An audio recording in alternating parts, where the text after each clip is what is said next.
friends, welcome to Bookish Bliss, our virtual book club. Every week we will dig into a section of chapters in our favorite books. Let's get started! Hello, everyone, and welcome to episode 5 of Bookish Bliss. We have a lot to discuss today. Yes, we do. This week we are covering chapters 40 through 46 of A Court of Thorns and Roses by Sarah J. Maas. There will be spoilers for the whole book since we are discussing the final chapter! Yes, we're finally here! So for this episode and the next, you do have to read the whole book to listen. So just a heads up, you need to know everything because we're not holding back. No. All right, Amanda, what are you drinking tonight? So I actually don't have Mark West tonight. Surprise, surprise. I'm shocked. I know. So I got this Cabernet Sauvignon for my birthday, Josh. Oh, I love Josh. Yes, I actually like it too, so I'm having that today. What are you drinking tonight, Megan? Well, I didn't finish the wine again this week because I feel like the only time I have time for wine is when we're on the podcast. So I am bringing back the tried and true Montepellioso. Nice. So I'll be pouring myself a glass because you know that I haven't done it yet. Yes. That's funny. All right. And you know mine is already poured. Yes. Cheers. Happy belated birthday. Oh, Birthday girl. Thank you. Cheers to episode 5. Finishing Episode our first 5. book. Wild. That's so crazy. Delicious. Delicious. Now let's get started with the good stuff and break down ACOTAR Part 5. Over to you, Meg. Please summarize this final set of chapters for us. I cannot believe we are here and that I am doing the final summary for this book. I know. It feels like we just started. It Totally really at does the feel like we end. just started. I think, well, this book's a little bit shorter than the other ones we're going to be Yeah, doing, so maybe we that's won't true. feel this way the next time around. Yeah, I'm so excited that we can finally start book 2 after we record this. So we need to get a move on. We gotta get a move on.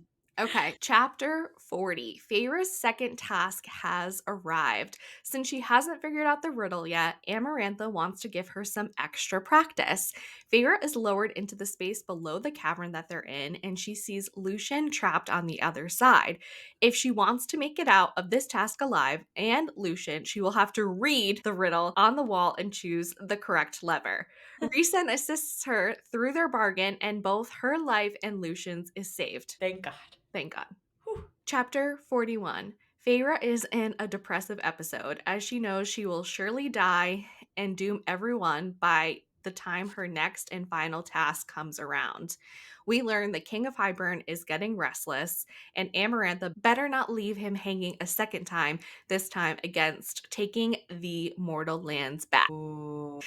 Chapter 42. It's Feyre's last party with Rhysand before her third task.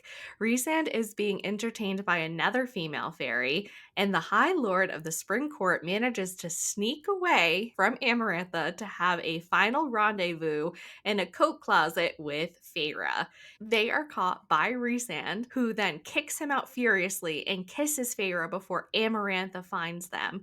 We learn more about who Rhysand is, and it's interesting. We'll talk more about that later in the episode. Oh, yes, we will. Chapter 43. The third task is here. Things are moving much more quickly in this set of chapters. They are back in the throne room and the fairies are silent. They are not going along with Amarantha's antics. Feyre gives a final declaration of love to Tamlin, who remains silent at Amarantha's side.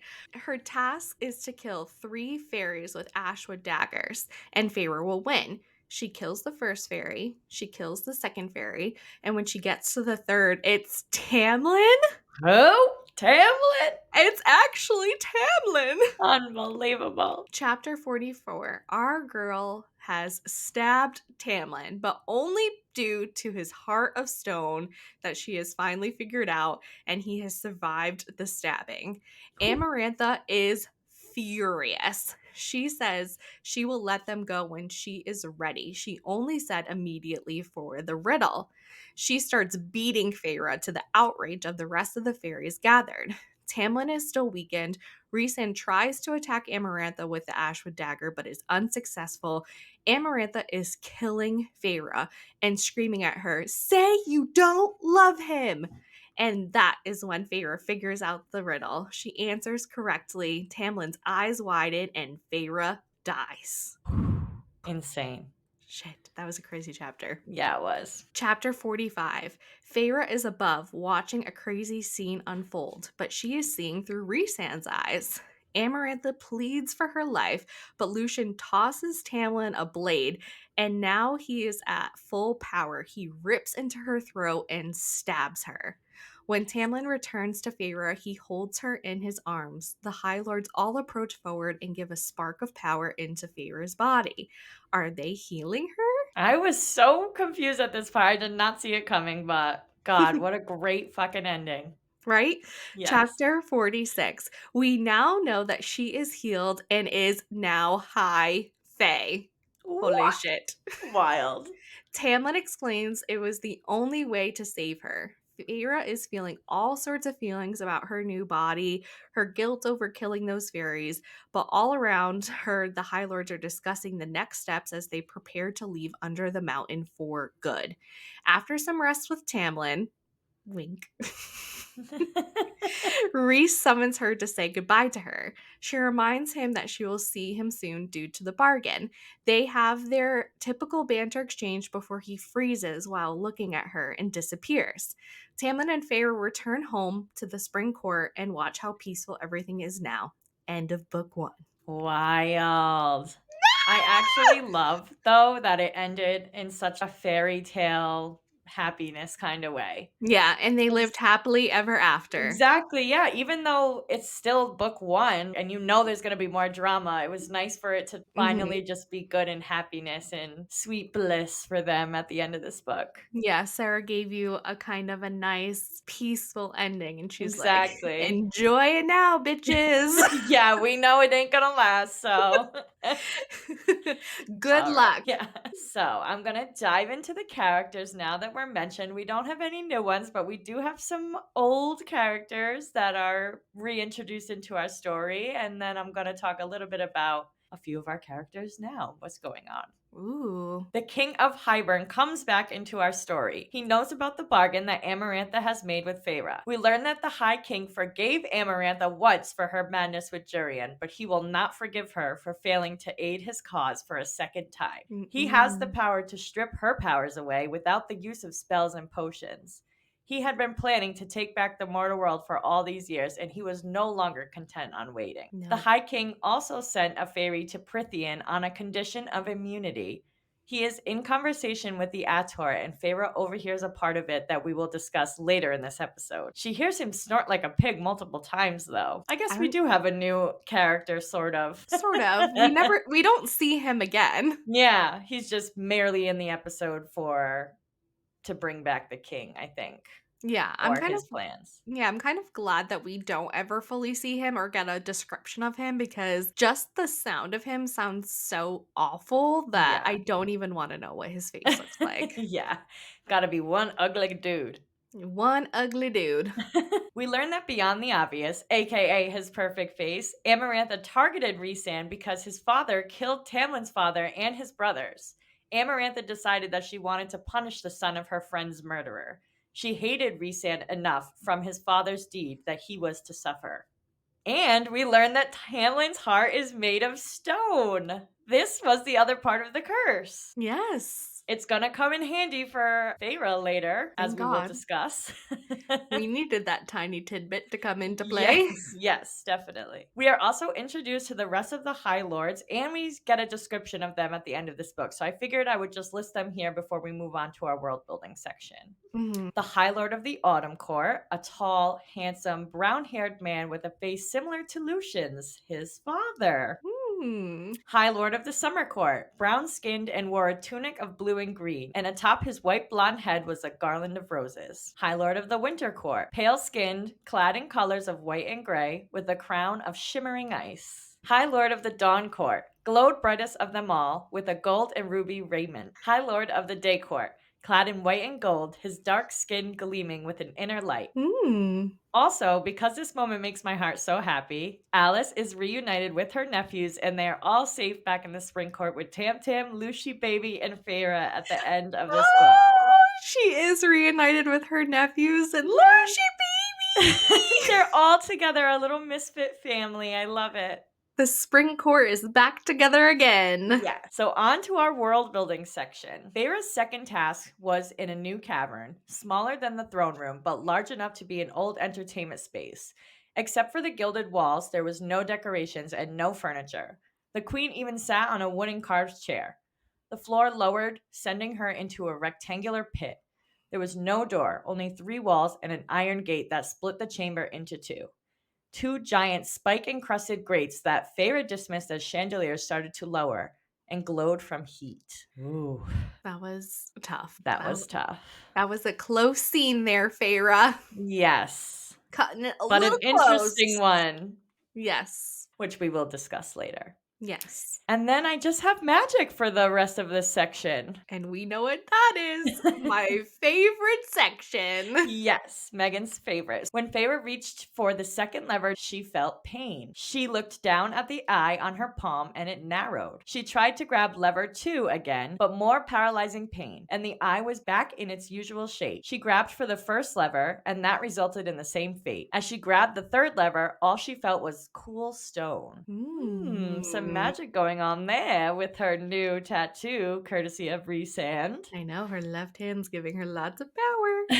Yeah. When the floor started rising again, she realized she won, but basically escaped death by the skin of her teeth, and she wanted to cry. Rhysand began speaking to her in her head. I assume the tattoo he gave her for accepting their bargain was a way for him to be in her mind, in her thoughts, and communicate with her. I assume that's how they were talking. Yeah. Who knows if that's true or not with the way this story's going, but Who knows? We'll see. I just want to note the magic happening when we get to chapters that include the third task and beyond, since there is a ton of magic going on here.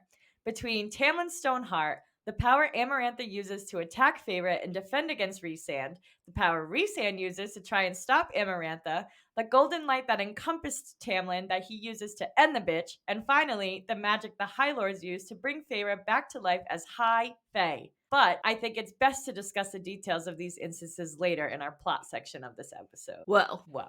That was so many things that happened. Yes. And like 6 chapters. Literally 6 chapters. Yeah, it was a lot. Wild. I don't even know if I'm ready to take on this plot section I right now. know. Well, I'm ready. It's Should we take- juicy. Should we take a sip of wine before we Yes, dig in? We shall. Okay. We shall. Delicious. So good. All right, let's dig into the plot, notable lines, and some foreshadowing. Take it away, Megan. All right, here we go. Chapter 40. This is Feyre's second trial, which is so weird that we've only seen one trial so far, and we're going into the last 6 chapters where it'll encompass 2 trials. Yes. Which is so crazy. She, like you said, arrives in this cavern, and Amarantha is sitting in a chair with Tamlin on one side of her and the Ator standing on the other. Tamlin and Feyre make eye contact with each other, and it isn't until Feyre hears hissing does she turn back towards Amarantha, who is frowning at Tamlin for looking at Feyre. Whoa. I know, this is the first time we've seen Tamlin actually make eye contact with her. Yes, finally. It only took freaking 12 chapters under the mountain. I don't know if it's 12 exactly, but you know. I know. A while. I wonder why in this specific moment he chose to make the eye contact with her. I know. Maybe you know why? Probably Because Lucian was in involved. danger. Yep, Yeah. exactly. Does Tamlin love Feyre or does Tamlin love Lucian? I don't know. I'm starting to question it, honestly. I know. So Amarantha wants to know if Feyre has figured out the riddle. She hasn't. She will soon. She will soon. Amarantha says, well, this next trial is to help you practice, and she is lowered into the space below, where she sees Lucian shackled on the other side of the cell. She also sees Lucian's brothers gathered around the hole, peering in at them, but she does not see Lucian's mother or father. Feyre's task is to read the question and answer it correctly by one of the three levers below the question. But she only has a certain amount of time because the ceiling is slowly closing in on both her and Lucian. The chandeliers have spikes and flames and are coming down. It's getting hotter and hotter in the space that they are in. Anxiety. I would have such anxiety about this. Well, yeah, because she can't fucking read. Yeah. She cannot read and she's about to get squished Which slowly. yeah, which Lucian is not feeling very optimistic about her succeeding when he sees what the task is and he swears under his breath, but Yeah. he is too far away to assist her. Feyre says she can only understand the basic words in the riddle and it would take her time to sound out the other words or she would need to research them. Mhm. So, this is not looking good for either one of them at this time. No, we don't have time for all that. Lucian is just begging her. Just pick one, he tells her so many times. He's like, just Yes. pick one. It's better than you just standing there staring at this riddle you can't read. Pull the lever. It reminds me of Emperor's New Groove. Yeah. So then Feyre's like, okay, well, if I'm gonna just pick one, let's make it some sort of logic with it. So she thinks two would be the answer for two people like her and Tamlin. One, she doesn't think it is because one is bad, like the Ator or Amarantha. And three was too many, like three sisters in a tiny, crowded cottage. So I do kind of understand where she's coming from, but at the same time, like, This is really? not logical.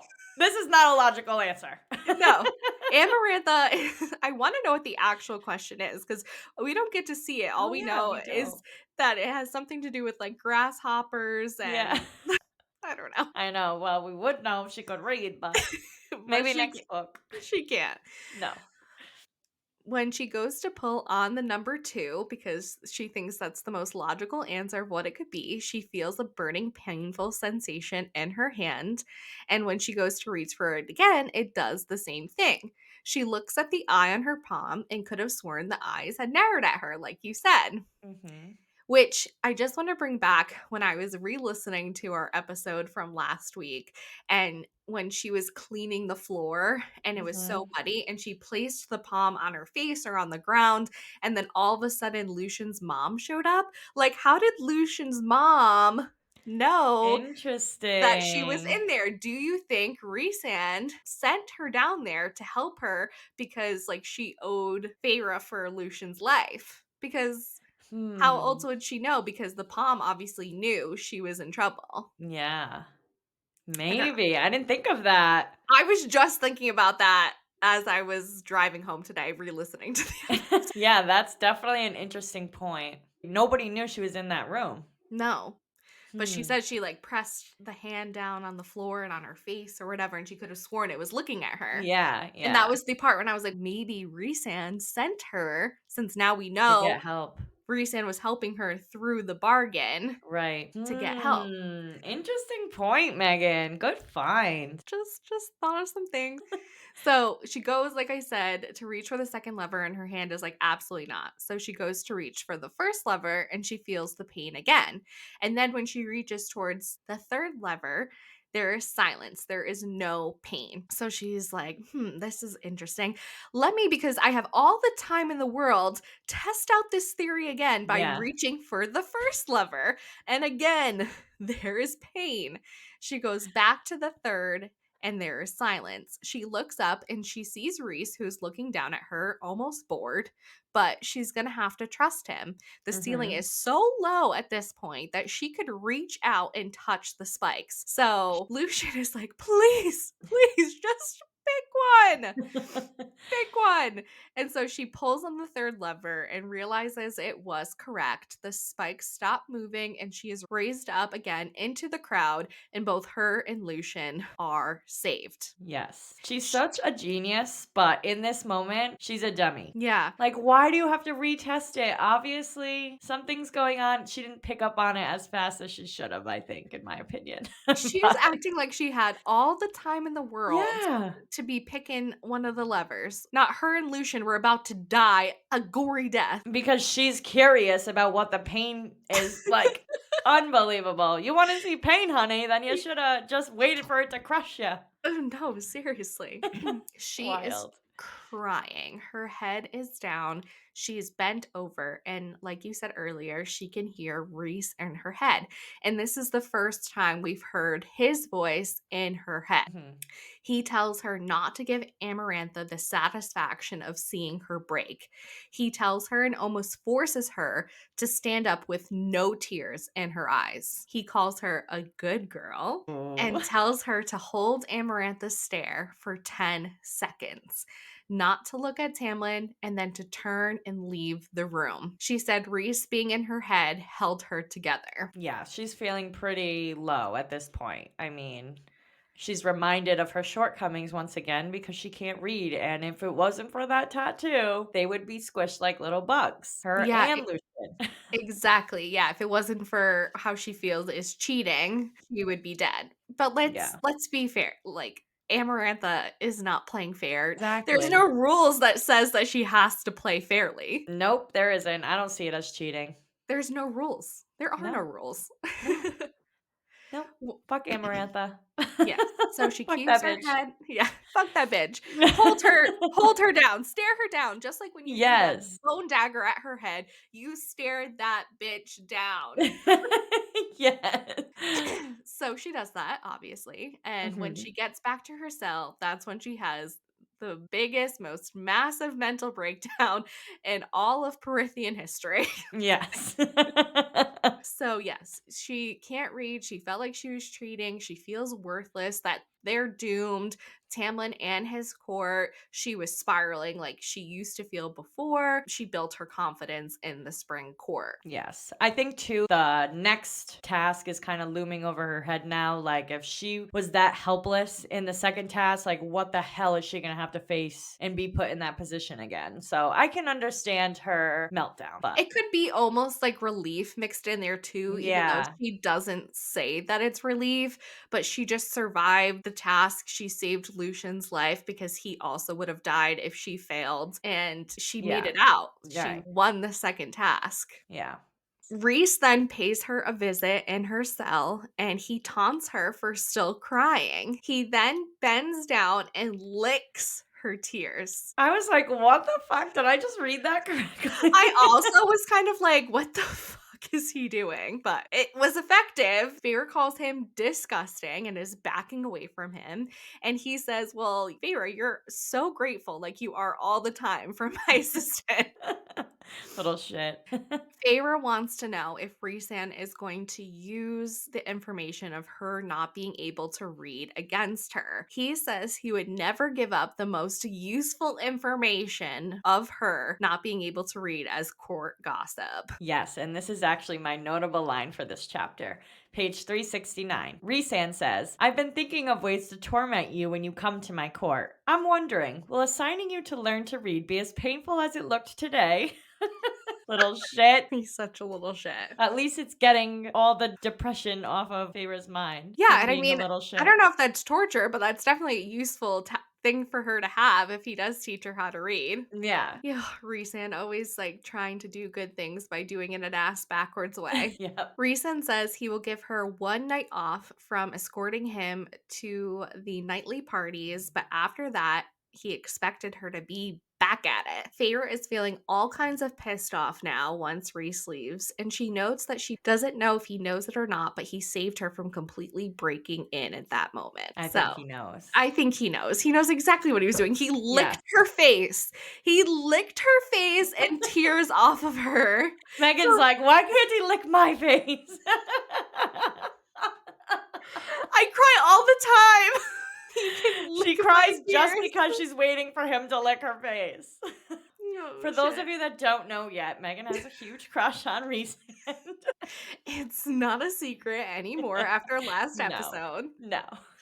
I think Amanda secretly loves him too, but we'll wait. We'll let her I I think I do too, but she's just like Feyre. She's in denial. yes, I might be in denial a little bit. He's still a little tricky though. We'll get into that more in this section. He still has some ways where I'm like, hmm. Mhm. Yeah. His little Chapter 41. Feyre is wholly depressed. She is just an empty shell as she goes night after night drinking the wine and happy that she cannot remember what happens. She is on her way with the two fairies who dress her every night, glamored as they walk to the bedroom, and they hear voices in the hallway. She recognizes one as the Ator and one that sounds like a pig. The two fairies are even high strung and nervous when they hear these two fairies, especially the Ator. They cloak her and themselves behind a tapestry and cover Feyre's mouth. They overhear the two fairies talking about Amarantha and the King of Hybern. Yes, and this is actually my notable line for this chapter, page 372. I heard talk from soldiers in Hybern that the High King is not pleased regarding the situation with the girl. Amarantha made a fool's bargain. She cost him the war the last time because of her madness with Jurian. If she turns her back on him again, he will not be so willing to forgive her. Stealing his spell and taking his territory for her own is one thing. Failure to aid in his cause a second time is another. That is crazy. This makes me feel like we're gonna see the King of Hybern soon. Oh boy. Well, I feel like that last line, stealing his spell and taking his territory for her is one thing. Failure to aid in his cause a second time is another. So what is his cause? I think it's to get back the lands and to get back the Right. humans because he didn't want to give up his human slaves when the war ended. And he, sent out those people in his court to check out the other areas to see if they were just as upset as he is. And even though he's not really getting the response back that I think he thought he was going to get, his main goal is to still take back that area because they're just on that tiny little island of Yeah. Hybern and Yeah. that's not a lot of space. Right. I just thought it was interesting because, I mean, either way, these mortals are fucked. There's either Amarantha coming after them or the King of Hybern. There's somebody always trying to enslave them again, Yeah, and exactly, and they don't even know. they have no inkling that Yeah. any of this is happening, or do they? Or do they? So, he is powerful and Mhm. someone we should definitely be scared about. If Yes, you think Amarantha's like the novice villain here, I feel, and then we're Yeah, gonna get higher and higher into the rankings. she's the villain in book 1, so that's saying a lot. Yeah, the lowest of the low. Yes. When they take off, Feyre wants to know if Rhysand knows about this, and they tell her he soon would. She is then a few nights away from her third task where she is certain she is going to die. She then hears the most beautiful music that brings on an emotional experience for her. It makes her think about Tamlin and painting and just, any kind and nice thing that has ever happened to her or a Mhm. feeling that she's had while she's listening to this music. She has no idea what the third trial is going to bring her, but only the cauldron knows. Yes. What do you think this music was? Is Tamlin allowed to play the fiddle up the mountain? He's just sitting in his room like ding ding ding. Yeah. I don't know. Well, we'll find out eventually. Oh, okay, okay, good to know. Which brings us to chapter 42. Feyre is in the throne room for the last party she thinks she will ever be alive for. She is waiting against the wall for Rhysand to summon her, have her drink the wine, and do whatever he says, but currently he has another fairy in his lap. She notes that he will tire of her soon, which is an interesting comment for her to Mhm. make. Feyre notes that it is also getting harder and harder to look at Tamlin these days, but all of a sudden, she feels him next to her. Tamlin brushes his hand against her tattooed hand, which she is not happy about. Mhm. Feyre is beyond ecstatic, though, that she can feel him. She feels alive again with him by her side. Tamlin then walks away through the crowd, but then stops and inclines his head slightly for her to follow. Feyre immediately pushes off the wall and starts following him through, going another route to a small door off of the throne room. Feyre makes it inside, and Tamlin immediately has her up against a wall. They are kissing fiercely, hands are roaming. If this is to be her last moment with him, then she is going to enjoy it. Yes. Feyre starts removing his clothing when Rhysand steps into the room with a "Isn't this Shameful. Tisk, tisk, tisk. Rhysand tells Tamlin to put his clothes back on, fix his hair, and he removes the paint from Tamlin's hands. Because as we can remember, Feyre Mhm. is painted from head to toe in body paint so that Rhysand will know if anyone has touched her. Mhm. Tamlin does all of this without complaint or any protesting in any way. Reason tells him to rejoin the party, and Tamlin tells Feyre softly, I love you, before turning and walking out the door without looking back. I mean, Hmm. I feel like he could have looked back. Yeah, I feel like Heck. he is acting like he just got caught as a teenager doing something bad and can't defend himself or something. Yeah, I think he's maybe terrified that Rhysand is going to tell Amarantha what Yeah. just happened because Yeah. Tamlin doesn't trust Rhysand like Feyre does. Well, I don't Right. know if Feyre trusts Rhysand. She has no choice but to trust Rhysand, but Right. Tamlin absolutely does not trust him. Yeah, I guess that's true for sure. Then Rhysand tells Feyre, if you're that desperate for a release, you could have just asked me. Little shit, here we go again with his comments where I'm like, "Hmm." Rhysand is not happy with Feyre or Tamlin, calling them fools. Do they have any idea what would have happened if Amarantha had caught them? Maybe Lucian would be used again for punishment. That's interesting that he brings that up. Yeah. Feyre says, why do you care? And Rhysand's like, why do I care? Why do I care? She can see his wings, but before he can continue, his wings disappear and he is shoving her against the wall with him kissing her aggressively. Ooh, he must have heard Amarantha coming. Yes, moments later, Amarantha was the one who opens the door with now Tamlin by her side. Amarantha finds this hysterical, saying all humans are basically fickle with their hearts. Mhm. So Amarantha is super pleased that Feyre is making out with Rhysand and not Tamlin, and Tamlin gets to see this. Yes. She still thinks that this is going to be her moment to be Tamlin's girl, but little does she know.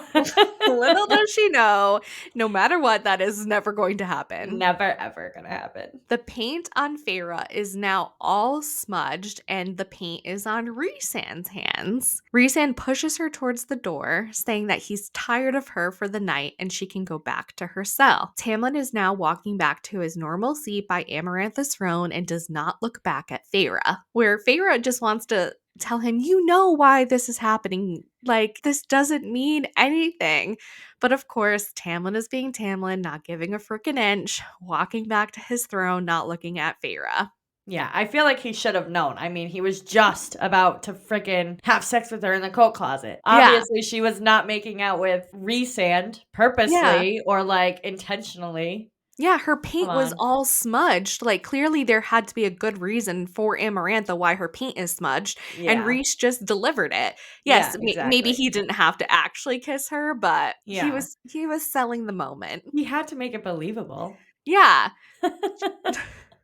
Now Amarantha, though, is looking at Rhysand in some type of way after she Mhm. catches him kissing Feyre because he is apparently her whore. So she's like, Mhm. hmm, Losing 2 guys to this bitch? That's what she's absolutely thinking. not. Later that night, Rhys shows up in Feyre's cell saying he's tired. She is running him ragged and that Feyre needs to survive tomorrow. Mhm. Rhysand tells her that once she completes her test tomorrow and wins, and Tamlin gets his powers back, he will kill Amarantha and rip her to shreds. The whole world is now in the hands of an illiterate human. Thanks for Fa- the insult. yeah, Feyre's like, if you're just gonna insult me, Rhys says that he's just tired and he has no one to talk to that wouldn't use it against him. Feyre wants to know if she thinks Tamlin will go after Rhysand as well, but Rhys says that he will go after Amarantha first, and then Rhys will get his powers back and he'll be out of there. Yes, so this is actually my notable line for this chapter, page 383. It's the only claim I have to innocence, he said. The only thing that will make Tamlin think twice before entering into a battle with me that would cause a catastrophic loss of innocent life. It's the only way I can convince him I was on your side. Believe me, I would have liked nothing more to enjoy you, but there are bigger things at stake than taking a human woman into my bed. Yes. So we kind of know what Rhysand's plan is that Yeah. he needs Tamlin to kill Amarantha so that So he once can get up she's out of dead, there. he can get his powers back Yeah. because she's holding all their powers. So it is for selfish reasons why he's on their side at the It moment. I mean, I guess it is for selfish purposes, but all the High Lords will get their powers back once, Amarantha's dead and they can all go home. Yeah, he just wants to be freed from Amarantha, and I'm not He so sure that he's thinking of any of the other High Lords in this moment, but you're right. They will all get their powers back and be freed. Mhm. And he can get back to whatever he does in his own Yeah, court. exactly. Tattooing people for bargains. Like you said, he's hoping that Tamlin won't start a war with him, and he needs to protect his court and his territory and his people from a tyrant queen who can ruin their lives at any moment. Tamlin must have also expressed similar feelings to her, which he hasn't, but it's mostly probably because he couldn't talk to her about Amarantha or Right. anything to do with what was going on. Yeah. We then find out why Rhysand was Amarantha's whore, which you said earlier. It's because of his father, and she's now hmm taking it out on Rhysand. Right. Feyre does say after he tells her this that she wants to reach out to him, but she doesn't. Feyre says she also realizes that if Rhysand hadn't have kissed her, it would have been obvious that she had been kissing Tamlin, and it would have come back badly on them. Right. Yeah. So she realizes that Reese actually was helping them in this situation at this time. Yeah, exactly. I think it's all clicking in place to her why Rhysand is doing or has done everything he has done up into this moment. Rhys then says he has told her too much, and if she was clever, she could use this information to bring it to Amarantha, and she may just give Tamlin to her for this information. Feyre says, well, you didn't have to bargain with me. You could have demanded every single week, and I would have said yes. Rhysand says, I know, and then leaves in a very Rhysand fashion. Yeah. Oh, this partnership. So interesting. It definitely gives us some good back and forth. Yeah. It's almost like the same banter that you see with her and Lucian. Yeah. Except a little bit more sexual tension, I would say. Exactly. Less brother and sister, more lovers. Yes, exactly. Chapter 43. It is the day of her third and final task. They dress her in her old tunic and pants, and they smelled disgusting. Oh, I could only imagine what they smelled like. Ugh. Feyre holds her head high as she walks into the throne room. The other fairies kiss their fingers and put them towards her as a sign of a warrior going to their death. So, Ooh. very ominous as we're Yes. walking into this throne room. Amarantha, as usual, is sitting on her throne with Tamlin beside her, but he was not looking at her. Typical. Typical. Amarantha tells her this is her final trial and it would be worse to die now that she's made it so far. They both waited for the other fairies to laugh, but there was only silence. I feel like the other people are now catching on. Well, maybe not just catching on, but now they're realizing, like, oh shit, if Feyre loses, we're all fucked for the rest of our lives. Yeah. Yeah. Yep. And she's made it this far and they've seen her succeed to this point. So it's almost like their hopes are probably up as well. And they Yeah. don't want to laugh about the thought of her dying. Right. They want to give her encouragement, but also not be beheaded in the process by Amarantha. So I can Exactly. understand the silence. Exactly. Yeah. Feyre gives a final speech to Tamlin saying that she loves him, and Amarantha asks Tamlin if he has any last words for her, but he remains silent. 3 fairies, 2 males and 1 female, are then brought into the throne room with bags over their heads by some of Amarantha's guards. Amarantha tells Feyre she has to kill each of the fairies with an ashwood dagger, and if she kills all 3, then she will have won.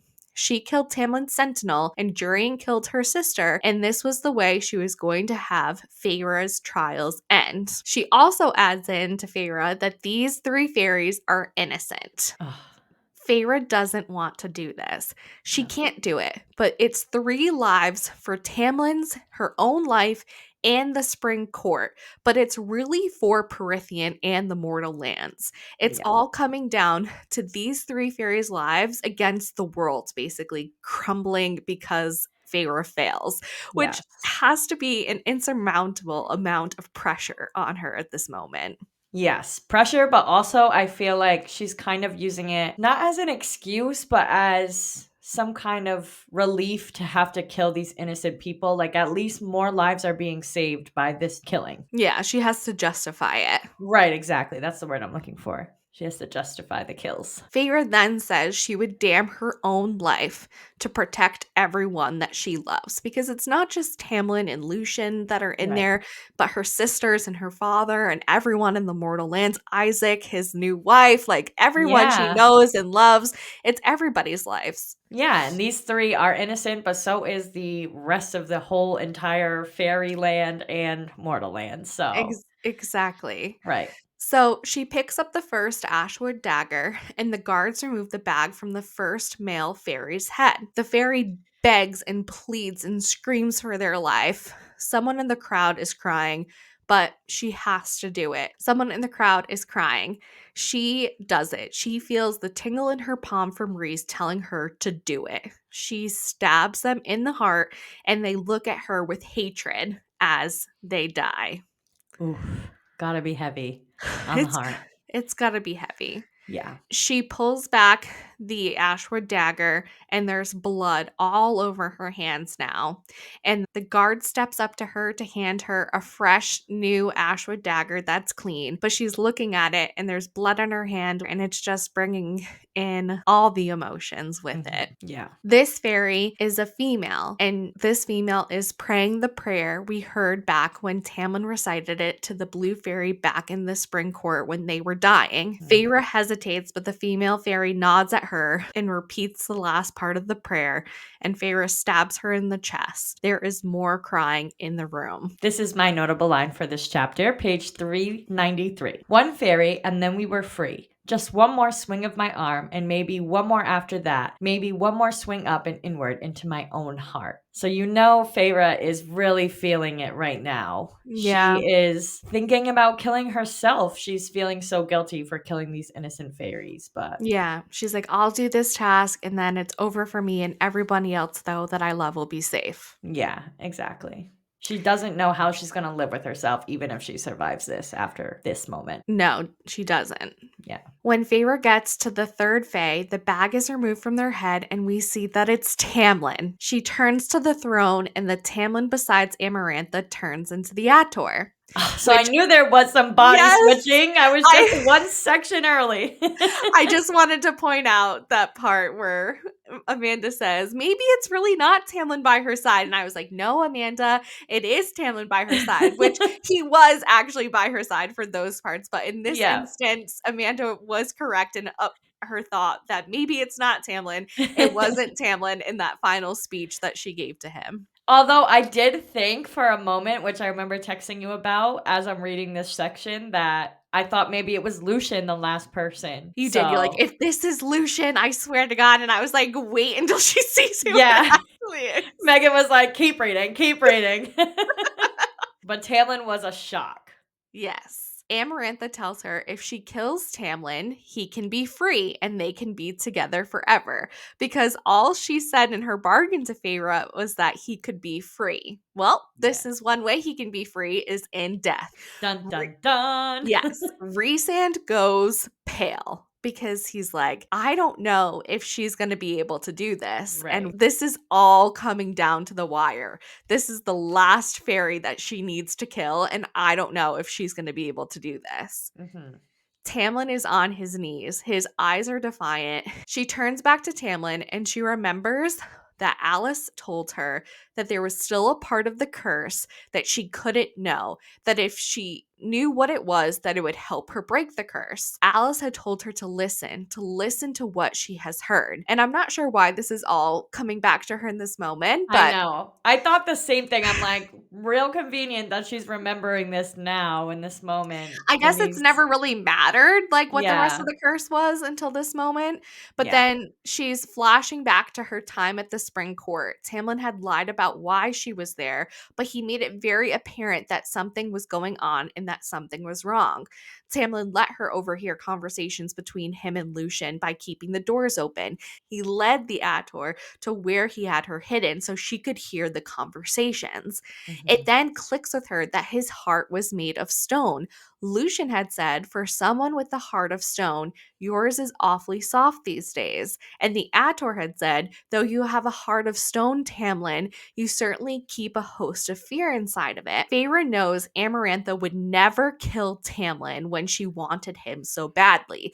So she either thought Feyre wouldn't do it or she was playing a very dangerous game. Yeah, I think this is also the reason why Feyre even thinks about what Alice had told her in the first place, because she's like, there is no way in hell that Amarantha would let me just kill him. So there's got to be a trick here. Yeah, if anyone's gonna kill Tamlin, it's gonna be Amarantha at the end of the Exactly. day. Yeah.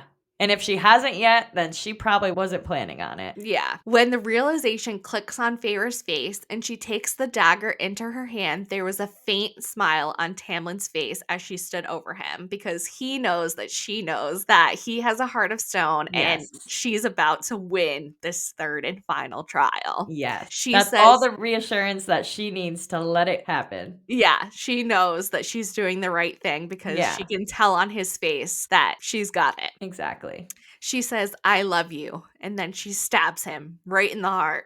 Right in Boom! that stone.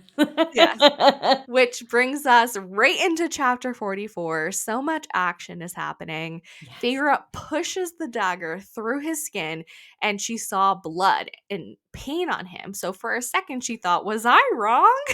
Until she feels it, the stone around his heart. When she removed the dagger, it was bent. Tamlin is breathing hard, but he's healing, but very, very slowly. Yes, I just remembered too. This is probably why he was healing so slow all those times that he was fighting other Feyre, because his heart is stone. It probably takes time for his blood to pump and Yeah, get that's back where all to. his magic is, like, Exactly. Yeah. is in his heart, or that's where their magic is, in their hearts, and there's Yeah. stone around it right now. Yeah. So he was definitely weak by the fact that the stone replaced his heart. Yes. Yeah. Rhysand is smiling. Amarantha is astonished. A and the Fae start calling out, she won, free him and his court. Amarantha attacks Feyre, saying she's going to kill her, that she never said that she would release them instantly like the riddle. She would release them when Feyre was dead. She's like, over my dead body are you getting, Tamlin? Fuck you, you're gonna die. She is breaking all of Feyre's bones, and some fairies are calling foul play and calling Amarantha a cheat. Rhysand goes to Tamlin, and at first Feyre's like, is he helping him? But no, he's grabbing the Ashwood dagger and launches himself at Amarantha. Yeah. He is flung aside, but he is immediately up and he's running towards her again with talons this time when she calls him a traitorous piece of filth. He was planning this the whole time, and she flings him across the room so hard that when he lands, the floor is cracked. Feyre yells to stop, and her and Rhysand make eye contact, and he is bleeding from his mouth. She keeps flashing back and forth between herself and his eyes, and she can see how broken her body already is. Feyre's life starts flashing before her eyes. Tamlin is begging Amarantha to stop. He apologizes about what he said about her sister all those years ago, just trying to get her to stop in any way possible. And she just looks at him and is like, I'll deal with you later. Yeah, he's very desperate in this moment, obviously. Yeah. I don't Well, think he even thought it would go this far where she was going to literally die because of this. yeah, I think this, this is just the last and final moment. Basically, she's already so broken that he's like, Right. I don't care if Amarantha knows it or not. I love her and Yeah, I'm going to try to save her in any way possible. exactly. Feyre then thinks about the riddle again because, of course, this is the best time to think about the riddle as Amarantha is demanding over over and over again that Feyre say that she doesn't love Tamlin.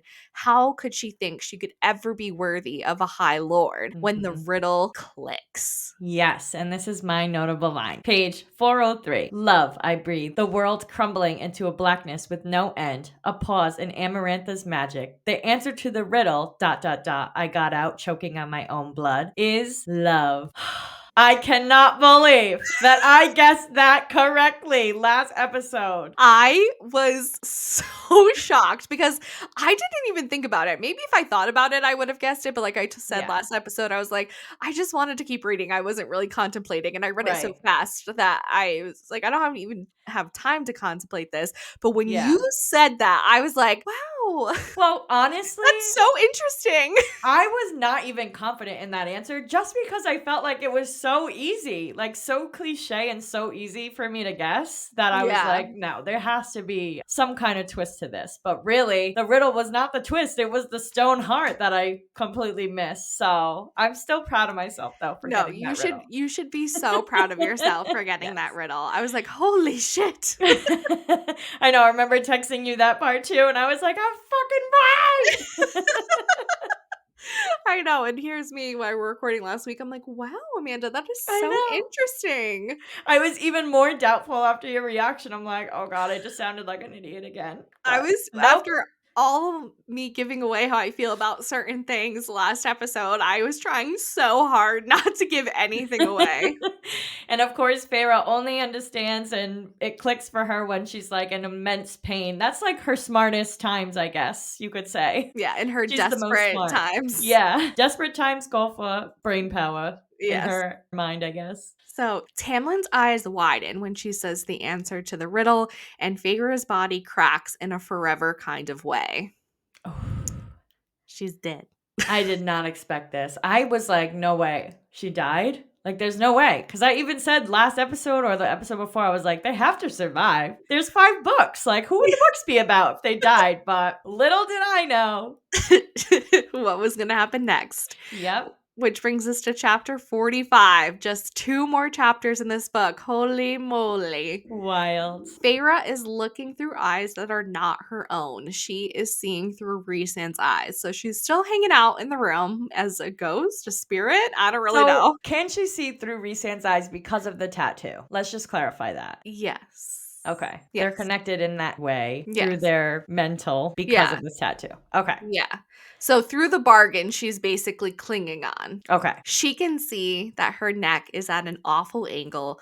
Amarantha's face is in shock. Lucian steps forward in the crowd, tears in his good eye, and his mask was off of his face. Amarantha starts begging for her life as Tamlin blasts her across the room with golden light and he transforms into the beast. Amarantha tries to fight back, but she is nothing against Tamlin's beast. The Ator and some other of the evil fairies try to get to her, but they are fought off by other fairies and high fae in the room. So they are like, all right, it is on now. Like, this is our Yes. survival. She is going to go down today. I was literally so excited reading this. I was like, fuck yeah, fuck yeah. In my brain, I'm like, Yeah. yes, Get yes. up, I get keep up. reading, but I need to know what happens, but fuck yeah.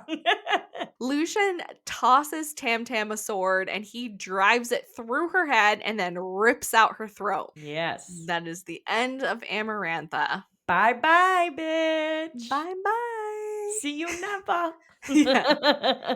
Tamlin makes it back to Feyre in his high fae form and is holding onto her dead body. Other fairies have damp eyes. She saved them all. If it wasn't Yeah. for her, like, this wouldn't have happened. Yeah. Lucian's father then comes and stands next to Lucian and has a spark in his hands and drops it into Feyre. And I think it's really interesting that it's Lucian's father that Who approaches starts them it? first. Yeah. I Even thought the same thing. even reading this back, because I kind of forgot who gave the first drop of power to Feyre.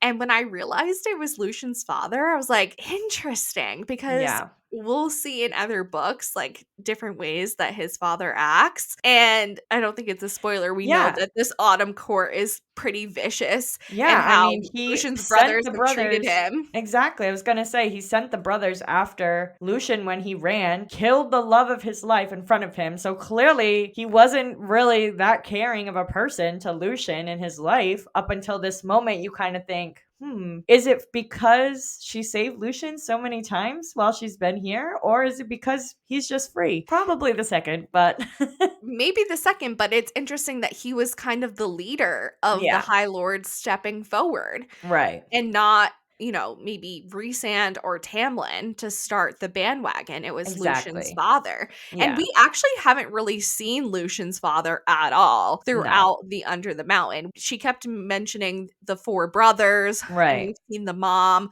but we really haven't seen the High Lord of the Autumn Court until this moment. Yeah, it's almost like a truce that he is coming up to Tamlin now and saying like, "Okay, we're You saved gonna." us, or the girl Yeah, who loves you saves us. yeah, I don't know. I just really needed to point that out because I was like, yeah. oh my God, No, it it's was definitely him. interesting. Yeah, definitely. The other High Lords then follow suit, like we've said, when Rhysand then approaches and says, for what she gave. Yes, and this is actually my notable line. Page 406. For what she gave, Rhysand said, extending a hand, will bestow what our predecessors have granted to few before. He paused. This makes us even. He's just putting that out there. Yep, he's like, "We are squared away now. No You're coming not after to me. me. I'm Tam- really on your side, yeah, bro." I'm the reason why Feyre was alive this whole time, not you, fucker. Exactly. Yeah. "Don't come after me." Tamlin was the last to give his magic as he tells her that he loves her. Oh. Chapter 46, the last chapter in ACOTAR. The last chapter. Here we go. Feyre is feeling like she's swirling in inky black waves. I don't know what she's feeling really. But when she wakes up, she feels very different. She could hear and see things in a much more heightened way. Her skin was kind of sparkling, her fingers are longer. And when she pushed up to her feet, she felt stronger, faster, and sleek. She had become High Fae. Mind blown. I don't know why I was not expecting this at all. I kind of like when I was reading it the first time, I thought she would become High Fae at some point because Mhm. how is she going to be in Prithian kind of forever? Because that's kind of what I feel like her game plan is. But I don't think that I thought it was going to happen At the in end this of book one. moment. Yeah. Yeah. I knew they would save her, but I did not think it was to become a high fae. I Yeah. literally thought the whole time this entire series was going to be them protecting her as a human, and she wanted to hold on to her humanity for whatever reason, Well, I but think that she does. I don't really think she wanted to become High Fae, but right. Yeah. that's why she stiffens when she finds out that she has come back as High Fae, and Tamlin Yeah. has to tell her, "Well, this was the only way to save your life. This was the Yeah. only way to bring you back. Like, you were dead, bitch." I have to say though, once this happened, all I could think about was like, "Oh my god, the next book's gonna be so cool to figure out more about the High Fae and what they can do and their magic because now we're gonna be able to experience it through Feyre learning." Yeah, and what kind of powers does Feyre have now that she's Yeah, High Fae? yeah. More magic, Megan. Oh, my favorite part! She gets to see Tam Tam without his mask on for the first time, and he's exactly how she thought he would look without the mask. Yes, this is my first notable line in this chapter, page 409. I put a hand on Tamlin's heart and a steady beat echoed in my bones. So now he has a heartbeat again, no longer stone. That's good. Well, that's a step in the right direction. Yes. The fairies all cheered and thanked Tamlin and Feyre for saving them.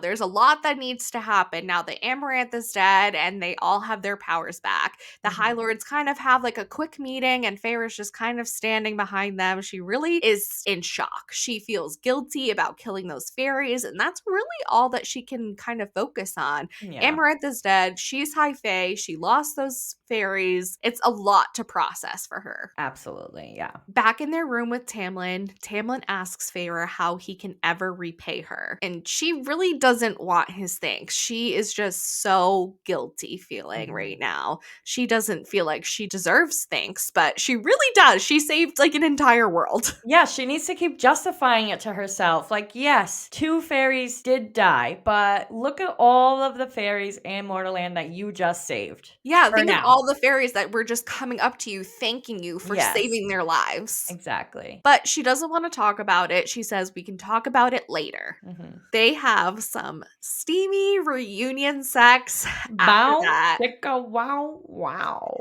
He bit her again. He's he's a biter. He's a bite of that beast. After some sexy time with Tamlin, she is awoken, I'm assuming hours later, by a pull inside of her. She knows that it's Rhysand calling to her, and Mhm. he is standing outside of under the mountain and his wings are out. She kind of is like squinting when she goes up there, and he's like, I forgot. It's been a long time for you that you haven't seen the sun. Like, it's Yeah. been months. Rhysand tells her that he just wanted to say goodbye, and she's like, well, it's not forever. Remember my Yeah. bargain? It's on my hands. And he's like, Hello. yeah. And he's like, how could I ever forget?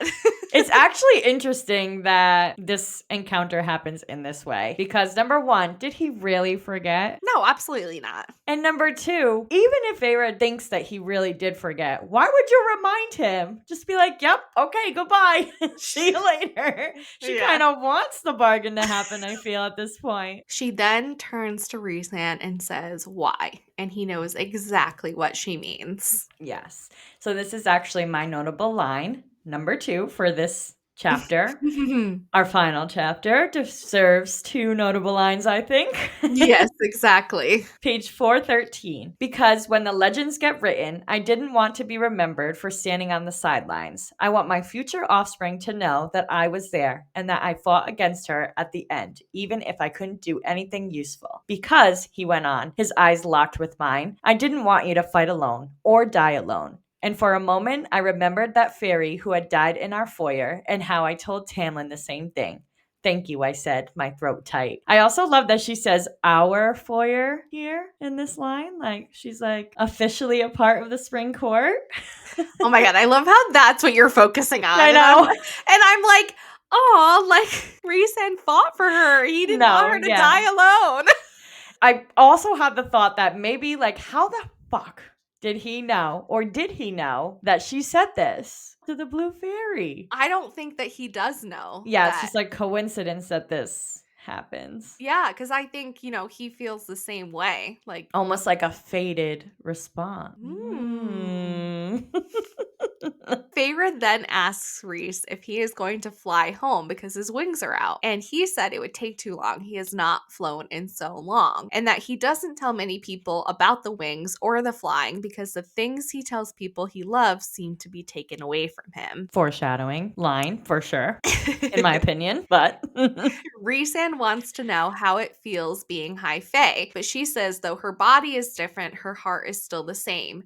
Maybe if her heart had changed too, she would feel better for everything that she's feeling. And Rhysand says to her, be glad of your human heart, Feyre. Pity those who don't feel anything at all. And I think it's interesting how, like, she is kind of like opening up to him. Yeah. And they're having this like heart to heart because, it's kind of like this final moment of Under the Mountain because it was kind of these two against everybody else. Yeah. And it's kind of just wrapping it up kind It's of almost nicely. bittersweet for them Yeah. to have to part ways, but also not forever. So, Yeah. yeah. Rhysand then says goodbye for now, and he mocks a bow. And as he does this, they lock eyes and his eyes widen, his nostril flares, and he looks like he is in complete shock. He stiffens and then he stumbles backwards. And she says he actually stumbled. Interesting. Yes. What in the fuck is he shocked about? What did he see? Wild. She goes to ask him what he saw and what the heck is going on, and he disappears. Poof. Gone. How does she go back to her life normally after this instance? I know. Like, I She's would be like, what the fuck? What the fuck's going on? She has no way to call him. I guess know. she does That's kind true. of to like, what were you doing? Yeah. She's like, hello? What the hell's going on? Why did you look at me like that? Over? You get back here right now, mister. Oh, gosh. Wild. So, anywho's, unfazed queen that she is, just is like, okay, whatever, bye. Back to Tamlin, la la la. La la la. See you later.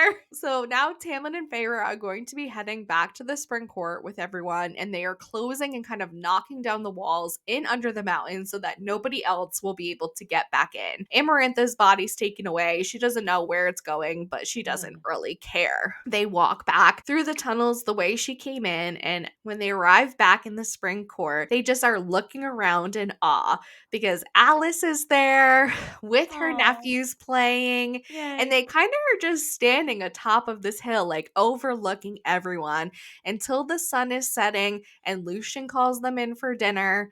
And Feyre is just so happy that there will be a tomorrow. And they kiss, and she says, "Let's go home." Yay. And it ends on such a happy note. I love that. Although we do get that cliffhanger from Rhysand, I think this is the perfect way to end the first book. Definitely. Yeah, because there is kind of a cliffhanger there, but it not like most books where it's usually the last line of the book. This, we get that what the heck just happened moment, but then we get to see this happy reunion with everybody in the spring court. Exactly, yeah. Which I think is amazing because it still gives us plenty to think about or to predict, but also we know it's not immediate danger that they're in, so. Yeah, and that is the end of book 1. Wow, I can't believe we're here. I can't believe it. Already on to book 2 soon. Insane. But before we get to Megan's favorite book of all time, yes, let's talk about some predictions. All right. So, from episode 4, I'm going to go over those first. Then I do have some new ones, obviously, that are not about this book anymore, but about A Court of Mist and Fury. Just some general predictions up front before we start reading. Okay. But first, from episode 4, I had the prediction that her family was going to be used as bait or punishment. I was wrong about this, but I still think the family will make another appearance and may even be in danger possibly in the next book. So, wrong for now. We're just going to put a pin in that one. We're just going to put a pin in it for now. Yes. Okay, I can agree to that. Yes. So we knew there was another part of the curse that was still in place since Alice couldn't tell her about this portion of it. I did think that she was going to figure it out and that she was going to free Tamlin. I wasn't sure about what that was going to be, but I was right. Feyre figures out that his heart is made of stone and breaks the curse. And as an added bonus, she also figures out the riddle and they are instantly freed from her, even though, unfortunately, she dies in the process. Yeah. Feyre doesn't make it, but she does come back alive. She is technically freed. Yes. Now, for my new predictions. Okay. So, I did mention last episode that I do think Rhysand will end up falling for Feyre. I don't think it will be just a way to get at Tamlin anymore, though. I think it's going to happen more naturally and more unexpectedly, which I have an idea of why he reacted that way. Maybe he kind of saw some love or some attraction kind of hit him in that moment. But it might not actually be danger. But the other half of me is like, he saw something dark and dangerous and he is getting the fuck out of there before he has to get involved or something. I don't know. But I do still think they're going to get closer during their time together and eventually sparks are going to fly there. And the last one from episode 4 that I am going to forever give my flowers about and tell everybody that I know that reads this book that I guessed this part was love. Love, baby. I fucking knew the answer to the damn riddle way before Feyre. Yep. We figured it out way before Feyre did. Way before Feyre did. So your neck didn't have to snap for you to know. I will forever be bragging about that through this whole series. I'm just going to randomly remind you in the next 5 episodes. Remember that time when I guessed that right? I'm just so proud of myself. You should be. Yes. It was a good one for sure. Yep. So into my general predictions for ACOMAF. Fun to say. It is fun to say. ACOMAF. All right, give them to me. Okay. 1, as I said earlier, Rhysand falls for Feyre. She will be forced to choose between him and Tamlin. Gonna be some love triangle drama. Okay. 2, King Hybern makes an appearance as our next villain. Level 2. Yeah. And 3, the mortal world is still not safe from the King of Hybern. So I predict that Feyre's family will come and live with them in the spring court for safety. That is how I think they're maybe going to come back into our story. And then from there on out, I don't know what kind of danger they're going to get into. I predict some, but for now, I think that they probably will join Feyre and her little adopted family in the Spring Court. And I think if this happens, I can totally see another romance happening here with Lucien and Nesta falling for each other. Why Lucien and Nesta? I just think their personalities, their bickering assholeness will kind of bring them together. Interesting. But I don't know. I feel like there has to be another love interest at some point in this book with other people besides Feyre and her love triangle. Yep. So I'm hoping for Lucien, we need to get him a girl. Oh, Lucy! Yeah, he needs to feel the love again. It got ripped out of him so horrifically the first time. Like, he deserves love, He does deserve love. Yeah, so that's where I'm at with Lucien. Trying to find him a girl. Okay. I can be on board with that. Yeah. Find Lucien love.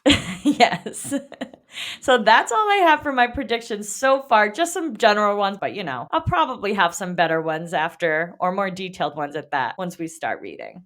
And that's all we have for you today. I'm so excited to start reading the next book. But first, we will discuss our final thoughts for ACOTAR in next week's episode. We really hope you enjoyed this week discussing the end of our book. Please let us know what you think by leaving us some reviews and comments on any of the platforms you are listening/watching on, or on our social media pages. This helps tremendously to get the word out and lead more listeners to find our show and tune in. Yes, don't forget to email, follow, subscribe, rate us 5 stars, and tell all your friends about us.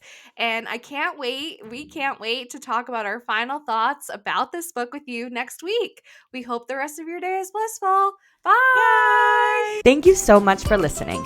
Join us next week where we start part 6 of A Court of Thorns and Roses by Sarah J. Maas, where we discuss our final thoughts. See you then!